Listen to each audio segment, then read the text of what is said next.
Eu gosto bastante de terror, porém eu evito assistir porque são poucas as obras de terror que eu em particular acho interessante. Assim, de todo o conteúdo de terror que eu já consumi, eu diria que eu odiei uns 85%. Tem muitos elementos em filmes de terror que são muito repetidos, e chega a um ponto que fica cansativo. Você vê sempre a mesma estrutura narrativa, só que com personagens diferentes. Esse é tipo o único medo que eu sinto assistindo filme de terror. É o medo de que o filme seja ruim e eu tenha perdido meu tempo. Inclusive, esse meu medo quase me fez não assistir O Mal que Nos Habita, já que era tarde quando eu fui no cinema e eu fiquei muito indeciso entre esse filme e Pork Creatures, que é um filme que eu ainda quero muito assistir. Eu confesso que eu escolhi O Mal que Nos Habita porque o tempo de duração do filme é menor e a sessão era um pouco mais cedo, e eu não tava nem um pouco afim de voltar pra casa de madrugada, porque eu moro no Brasil. Então fui lá e assisti, e algumas horas depois disso estou eu aqui em casa escrevendo esse roteiro. Nesse exato momento eu ainda tô no hype enorme que esse filme causou em mim. Eu não vou dar spoiler do filme inteiro, porque eu quero que, sei lá, as 3 pessoas que estão assistindo esse vídeo assistam o filme, porque é muito bom. O Mal que Nos Habita é um filme argentino, dirigido e roteirizado por um mano chamado Damien Rugna, que eu não faço ideia de quem seja. Eu não acompanho o cinema argentino.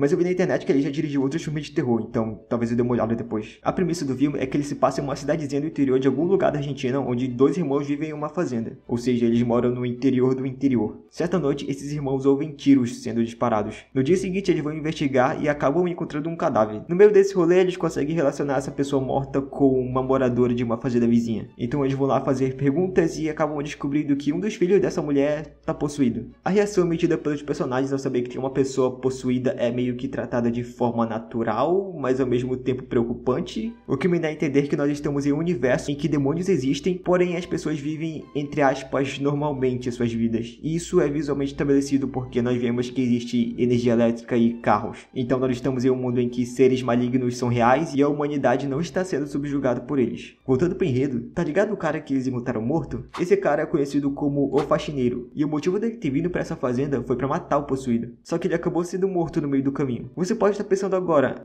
mas é óbvio que o cara que está possuído matou ele. E a minha resposta para isso é não. Nesse universo, as pessoas que são possuídas por demônios funcionam como uma espécie de casulo. Elas não são fisicamente controladas, na verdade, o corpo delas começa a apodrecer e quando essa pessoa morre, o demônio nasce. E se você matar um possuído, um espírito maligno vai ser liberto e espalhado como um vírus, matando as pessoas no caminho. Os únicos que conseguem matar esses possuídos sem libertar esse espírito são os faxineiros. O faxineiro que veio matar o possuído dessa fazenda morreu. E esse filme existe porque o espírito maligno que estava nesse possuído consegue escapar. Ninguém sabe quem matou o faxineiro, e isso não importa. A trama do filme não se baseia nisso. Isso não é tratado como um grande mistério que os personagens têm que resolver. Não. A partir do momento em que o cara que está possuído morre, o filme é sobre caralho, eu preciso fugir. Eventualmente você vai ter resposta de quem matou o faxineiro, mas de novo, esse não é o ponto. O segmento desses acontecimentos é dado com base no que esses 2 irmãos vão fazer em relação a isso. Um deles é um homem que certamente tem um passado conturbado. Isso não é abordado diretamente em detalhes, mas é evidenciado logo de início, já que ele tem uma ordem judicial para ficar longe da ex-esposa e filhos. Ele quer muito salvar essas pessoas com quem ele se importa, mas por ele ter esse passado conturbado, acaba que ele não tem muita credibilidade ao tentar avisar que eles estão correndo perigo. Acho que é importante ressaltar que o objetivo do personagem principal não é igual a, sei lá, o Galeon Tiquiliro, que tenta alertar a cidade inteira que eles estão em perigo. Não, o objetivo dele é fugir com a família e foda-se o resto. Eu só queria dar bastante ênfase nesse quesito de negação, porque ele é muito usado aqui. Pelo menos isso foi o que eu mais consegui abstrair do filme. Em vários momentos durante a trama, as pessoas comentam que esse lance de pessoas serem possuídas só acontece na cidade grande. As pessoas que vivem no interior têm a vida mansa, em constante negação de que o pior possa acontecer com elas.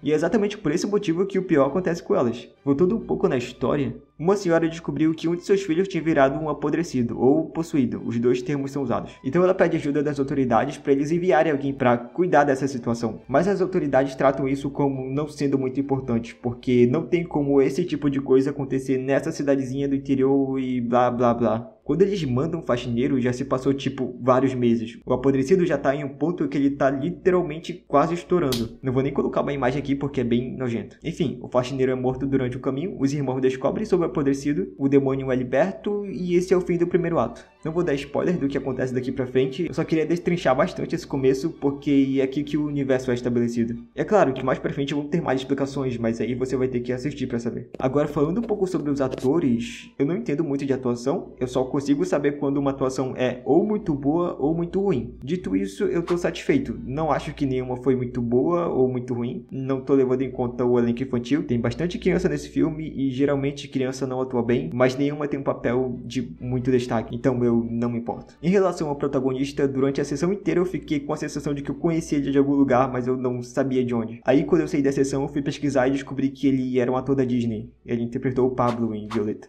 Eu não posso deixar de mencionar os efeitos práticos. Eu, particularmente, já tô bastante cansado de CGI. Hoje em dia, depois de tanta coisa que eu já consumi, CGI já não me causa um grande impacto. Quando eu assisto um filme de terror que tem um bom CGI, eu penso, nossa, que CGI bom. Quando eu assisto um filme de terror que tem um CGI ruim, eu penso, nossa, que CGI ruim. E quando eu assisti esse filme, eu não pensava sobre como os efeitos práticos eram muito bons. Eu só pensava, caralho, que nojo. Eu sou time efeitos práticos é melhor do que CGI. Aí eu acho que é importante avisar que tem muito gore nesse filme, tipo gore pesado.